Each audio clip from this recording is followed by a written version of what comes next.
Hello, thank you for choosing Coyote Solar for your residential solar needs. I am Nathaniel Delano, and this is my partner. And I'm Alexandra Mask, and we are the Coyote Solar Company. All right. So, to summarize our project for your home needs, we wanted to design a residential solar photovoltaic system for your home, which is 3,100 feet square and located in Phoenix, Arizona. Our goal for this is to meet your electrical requirements while also reducing dependence on the utility grid, and this will be done by evaluating the technical and economic feasibility of our design. All right, so for roles, I am the project manager, the researcher, and the mathematical modeler. And I am the technical writer and the 3D modeler. So our schedule for this project was divided into four different milestones. The first one, we calculated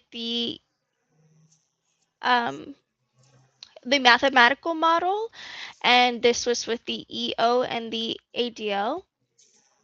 We started the 3D project and decided on our panel.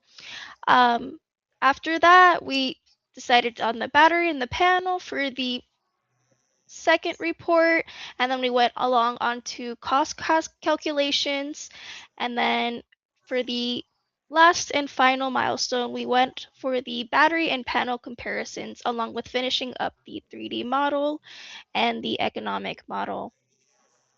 And I'd like to add that the battery and panel comparisons, those have really long time frames because as we continued to work through this project, we were constantly reevaluating which panels and batteries would be most optimal for your situation. Some challenges faced during this design um, was the underdefined reference schematics. It was for the like house elevation, the panels, and the batteries. Another big challenge was the complex dependencies between the drawings and the features. Every time we wanted to add or change something, it changed the dependencies on that, and we had to go back and revise. After that, some other challenges we faced was like the complicated formulas. It had a lot of variables, which is what I kind of just explained. And there was just a large variety of options while researching for the panels and the batteries. All right, so some of the opportunities and the challenges of solar. Um, Starting off positive with the opportunities, we can reduce the dependency on fossil fuels, which is better for the environment. We can lower the homeowner's electrical costs. The government can provide reimbursement for solar power, and then electrical companies like SRP will commonly buy back power. Some of the challenges that we'll face when equipping your home with solar are that panels are low efficiency, talking around the range of 25%. There will be varying atmospheric conditions like cloudy days, dust storms, things like that. Then, depending on how your system is configured, the battery may not charge if power consumption exceeds power production, so you may not experience as much discount during the evening. And then the initial installation cost can be a bit steep. Yes, the choices made for this design, specifically for the design month, was December. We wanted to keep in mind the holidays, and a lot of energy is being used during the holidays, especially for those that are festive. We wanted to consider all of the energy being used for Christmas lights, decoration, etc.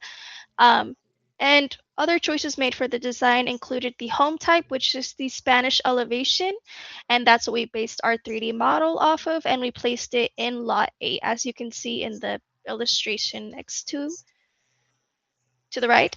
Um, yeah, All right, and then for the type of solar panel we ended up going with the Ryzen Energy model. And then that will require 10 solar panels to meet the energy demand. Um, and then we decided to place that on the south side of the roof because that will be most optimal for our design month of December. Um, and then the battery. Found a high capacity battery from Discover Energy containing potential for 16.1 kilowatt hours, which is incredible. And it will only require a single battery, and then we'll place that on the south side of the home as well. And then for the garage door, just a simple design for the garage door. Why overcomplicate things? All right, and then here we have some of our price comparisons. Starting off with the panels up top here. Initially, I was searching for the highest efficiency panels. Unfortunately, some of the most high efficiency ones are either not available or very difficult to get in America. But we were able to find one from Astronergy that reached 23%. However, this one had an incredibly high price point and an incredibly high cost per wattage. Up next, we found the Ryzen Energy battery.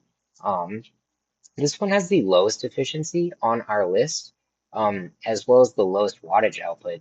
But at the price point, it really is the best value for the deal. Up next, we went with the highest wattage panel on the market that we were able to procure. At 610 watts, this thing is a monster. It's got an efficiency of 22.6%, but it is also a very large panel. However, it would require significantly fewer due to the size and high output. But again, this model is pretty steep in price and not the most ideal when it comes to cost per watt. And then if we look at our battery comparisons, we can see that we found a couple batteries over 16 kilowatt hours, including the Fortress Power battery. This one, however, only offered a depth of discharge of 95%, as well as an incredibly high price point. Um, we wanted to consider something smaller, more modular, something more manageable, easier to replace in case of emergency. We looked at the Midnight Power battery offering 5 kilowatt hours.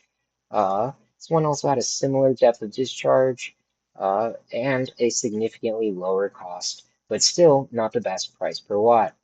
We settled on the Discover Energy battery offering over 16 kilowatt hours, 100% depth of discharge as mentioned in the datasheet. Um, and while the price is relatively high due to its incredible high capacity, the necessary amount of batteries is significantly reduced compared to something like the Midnight Power option. Yeah, so this is our planning and our drawings to set up for our 3D modeling. Um, we wanted to specifically show where we would place our solar panels, and that's on the south-facing roof.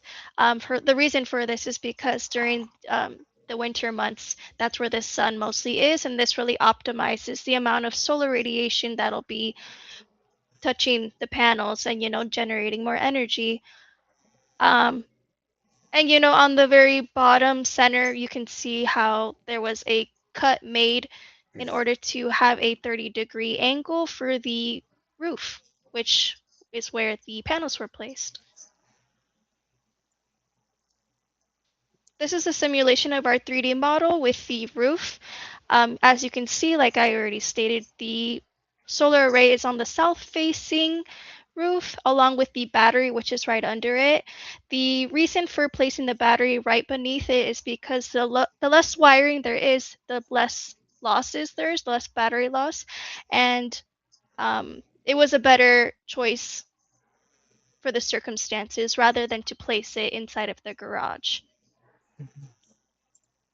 Cool. And then here you can see this is our system for mounting the solar panels to the roof. This is a fairly standard system with a standardized sort of railing system that is modular and can be trimmed to size for any amount of solar panels. You can see on the left there, that's how panels will be joined in the middle, and then in the top right is how panels are mounted on the ends. Yeah. Um, and then to show off the performance of the our solar model. So energy production will vary with the amount of available solar energy, which is going to be highest during the summertime. Since we optimize our system for December, uh, this is actually good enough still to exceed power demand for 6 months out of the year, meaning you will be paying $0 for 6 months out of the year, even though the system is optimized for a winter month. And then the high capacity battery will also be able to provide large amounts of energy outside of sunlight hours, so you'll still be saving money during the evening and nighttime. Ooh. Um, Yeah, some of the sensitivities that we had to consider are that panels are limited to how much power they can produce. We saw that with the different wattages available from different panels. Um, and it is possible that there's more solar energy than a panel can absorb, but we didn't really run into this situation with any of the panel options we were considering, since none of the panels had a low enough output or relative to their efficiency to make that a problem. Um, Batteries may not charge if power consumption exceeds power production. This is configurable, but it will vary depending on the consumer's needs. And then different battery types will have different limitations to their depth of discharge. All of the battery options we considered were lithium iron phosphate, which has an incredibly high depth of discharge, so not really an issue for us. Shade and debris can severely reduce the output of solar panels. Um, and then large batteries are required to sustain an evening load. During the summertime, there is a risk that losses can approach 10%, which is a big chunk. And then power buyback rates are not ideal. They're typically only about 19 to 25% of what power would have cost if you were to buy it from the power company. So overproduction, not incredibly beneficial. Yeah, so here is a table of our alternative solutions. Um, in order to decide on our battery, we our first alternative design was to base it on the month of August. The only difference in comparison to our original design is that it had 21 panels instead of 10, which is significantly larger. And then there was also four batteries instead of one. And obviously, you can see the price point is much larger. Um, the second alternative design was basing our system with a smaller battery system. This had the same amount of energy panels, but um, as you can see, it has a longer payback period. So we decided with our original design to be the best beneficial for your home needs. All right, and here we can see the payback period of our solar system for your home. Um, so the power cost for 6 months of the year, as I mentioned before, will be $0, which is incredible savings. The payback period for the system we've designed will be 6.8 years, roughly 6 years and 10 months, just under 7 years. But you will see an annual savings of like almost $1,500, $1,448.97. And then if we consider the net present value, um, this will reach a positive value, assuming the investment lasts for 9 years. Since all of the components we've selected have a warranty of at least 10 years, this system is covered by warranty to reach a positive net present value, and it will only continue to go up from there, especially when we consider the expected life of a lot of these components exceeds their warranty lives. Yeah, and here are a couple of our engineering drawings. On the left is the final house assembly with the solar arrays and the battery. You can see um, the angle of the roof with the solar panels allowing for like optimal solar radiation to touch on them and generate energy. And then on the right, you can see the engineering drawing for the battery with the dimensions. Yeah, and then here's also our engineering drawing for the solar array. This shows like the area needed for the space on the roof, which um, obviously affects many factors. And you can see in the drawing that there's 10. And yeah. Mhm. Great. So in conclusion, these panels, they're great stuff. Um, they're projected to pay for themselves twice before the warranty expires, and they still have an expected lifespan beyond 4 times the payback period, meaning they will pay for themselves 4 times over before they are expected to degrade. Um, Another benefit of solar is that your home will be able to retain power through power outages. So if your neighbors lose power, your battery will be able to keep you going. And then, of course, the most important, there's money to be made off of reselling power. And that is worth it if you ask me. All right. So thank you for considering Coyote Solar for the Coyote Solar project. And yeah,